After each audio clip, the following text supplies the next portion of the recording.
Welcome to our channel. நம்ம இன்னைக்கு பார்க்க போகிற ரெசிபி புதினா புலாவ். இது மற்ற வெரைட்டி ரைஸ் மாதிரி இல்லாமல் ரொம்ப டிஃப்ரெண்ட்டாக டேஸ்ட்டாக இருக்கும்.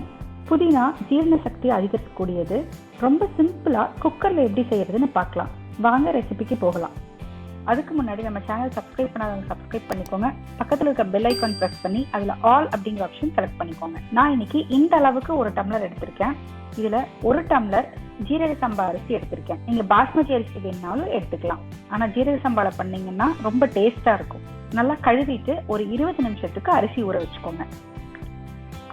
ஃபர்ஸ்ட் நம்ம ஒரு மசாலா ரெடி பண்ணிக்கலாம். அதுக்கு மிக்ஸி ஜார்ல 5 பல்லு பூண்டு, 1 இன்ச் இஞ்சி எடுத்திருக்கேன். 6 to 7 பச்சை மிளகாய் உங்க காரத்துக்கு தகுந்த மாதிரி எடுத்துக்கோங்க. தக்காளி 1, 1 கை மல்லித்தலை, 2 கை புதினா இலை, எலுமிச்சம்பழம் 1. எலுமிச்சம்பழம் புளிஞ்சிங்கன்னா இந்த கலர் மாறாம அப்படியே இருக்கும். எல்லாத்தையும் நல்ல மைய அரைச்சு எடுத்துக்கோங்க. பாருங்க, எலுமிச்சம்பழம் நம்ம புளிஞ்சங்காட்டி தான் கலர் அதே கிரீனிஷா இருக்கு. ஒரு குக்கர் வச்சு 2 டேபிள் ஸ்பூன் நெய் சேர்த்திக்கோங்க. நெய் காஞ்சதும் பிரிஞ்சி இலை 2, பட்டை 1, மராட்டி மொக்கு 1, அன்னாச்சி மொக்கு 1, கிராம்பு 4 சேர்த்து வணக்கிக்கோங்க. நான் இன்னைக்கு 2 பெரிய வெங்காயம் ஸ்லைஸ் பண்ணி வச்சிருக்கேன். அதையும் சேர்த்து நல்லா சிவக்க வணக்கிக்கோங்க. நீங்க இதுக்கு வெஜிடபிள்ஸ் இல்ல சோயா எது வேணாலும் ஆட் பண்ணிக்கலாம். நான் இன்னைக்கு எதுவும் ஆட் பண்ணாம பிளைனா தான் செய்யறேன்.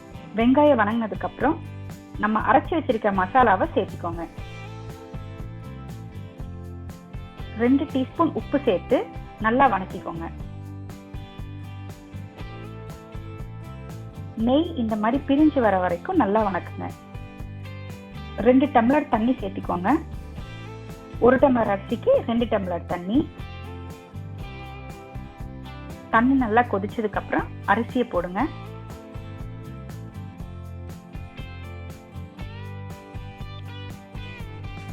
நல்லா கலக்கிட்டு மூடி வச்சுக்கோங்க. 2 விசில் விட்டுக்கோங்க.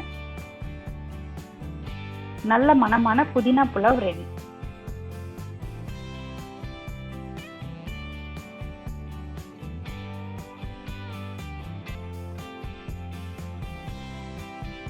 நல்ல மணமான டேஸ்டான புதினா புலாவ் ரெடி.